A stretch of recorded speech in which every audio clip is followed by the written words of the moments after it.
In the octagon, nothing fake survives. Every technique, every system, every theory about fighting gets pressure tested under the most unforgiving conditions imaginable. Two trained killers, no rules except the ones that keep you barely alive, and millions of people watching. If something doesn't work, you bleed, you sleep, you lose. This is why MMA became the great filter. The martial arts that couldn't prove themselves in the cage got exposed, stripped of their mystique, revealed as fantasy. And for decades, internal martial arts sat at the top of that list. Tai Chi, Baguazhang, Xingyiquan. The Taoist fighting systems that promised power through relaxation, force through yielding, victory through softness. The internet is filled with videos of supposed internal arts masters getting destroyed by amateur MMA fighters in seconds. Old men in silk robes crumpling under basic punches. It became a meme. Proof that the mystical stuff was nonsense. But here's what almost everyone missed. While the cosplay masters were getting exposed, the actual principles of internal martial arts were quietly showing up at the highest levels of combat sports. Not the forms, not the robes, not the mysticism, the biomechanics, the breath technology, the understanding of structure, relaxation, and power generation that took Taoist practitioners centuries to map. The fighters using these principles often don't know where they came from. They discovered them through trial and error, through obsessive refinement, through coaches who learned from somewhere.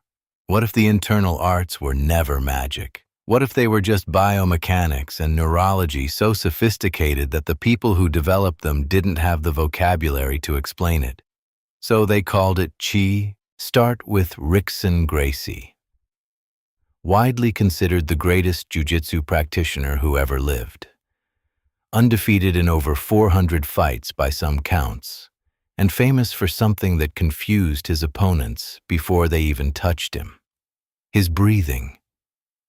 Rickson developed a system of diaphragmatic breathing and breath retention that he practiced religiously. In training footage, you can see him doing exercises that look nothing like martial arts. Expanding his belly, rolling his abdomen, controlling his breath with uncanny precision. He called it his secret weapon, the invisible dimension of fighting that nobody else was training. Here's what's strange. What Rickson was doing maps almost perfectly onto Taoist breath cultivation. The emphasis on lower abdominal breathing. The cultivation of pressure in the dantian, what Taoists call the lower cinnabar field, located just below the navel. The use of breath holds to build what practitioners describe as internal energy. Rickson studied yoga, not Taoism, but he arrived at the same place through different language, and he's not alone. The Wim Hof method has spread through MMA training camps worldwide. Breath holds, hyperventilation, cold exposure. Fighters report increased energy, faster recovery, better stress response. Wim Hof presents it as his own discovery, but the core techniques, the breath retention, the deliberate oxygen manipulation, the training of the autonomic nervous system, are variations of practices Taoist and Tibetan practitioners refined over millennia. And this knowledge is moving beyond the cage.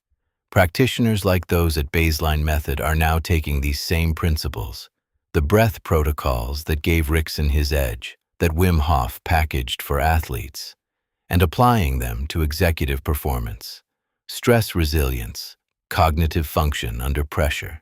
The same internal technology, different arena. George St. Pierre, Conor McGregor, Alistair Overeem, all have incorporated deliberate breath protocols into their training.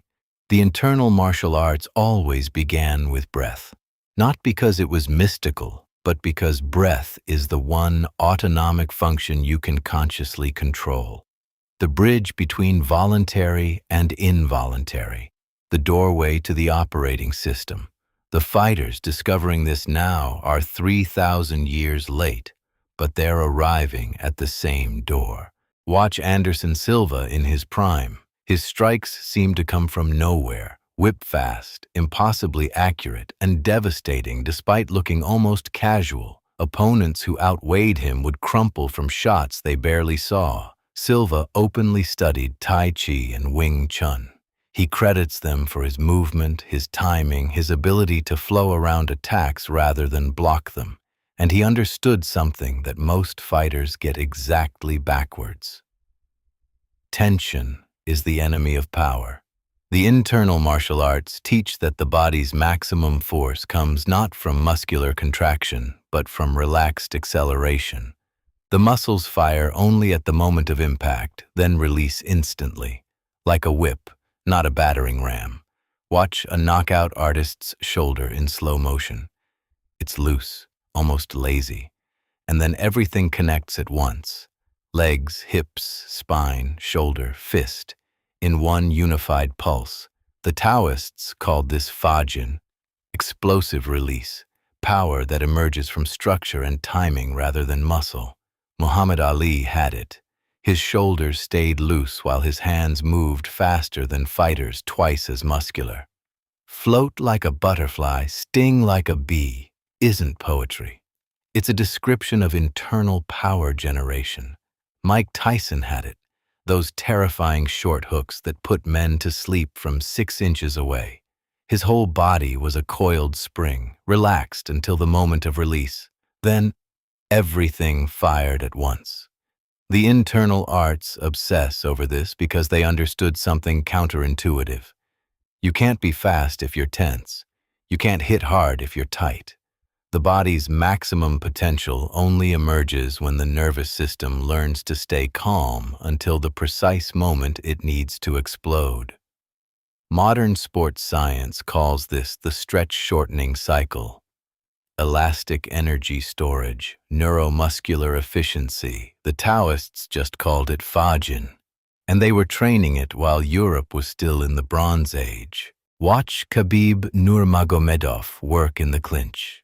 Fighters bigger and stronger than him described the same sensation. Overwhelming pressure.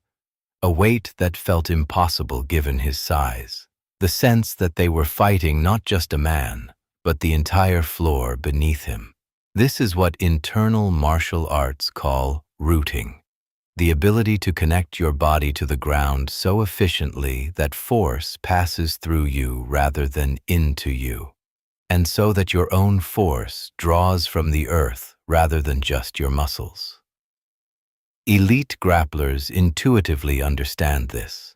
When Marcelo Garcia feels immovable, when Roger Gracie's pressure empties your lungs, when Khabib makes elite wrestlers feel helpless, they're doing something the internal arts mapped centuries ago.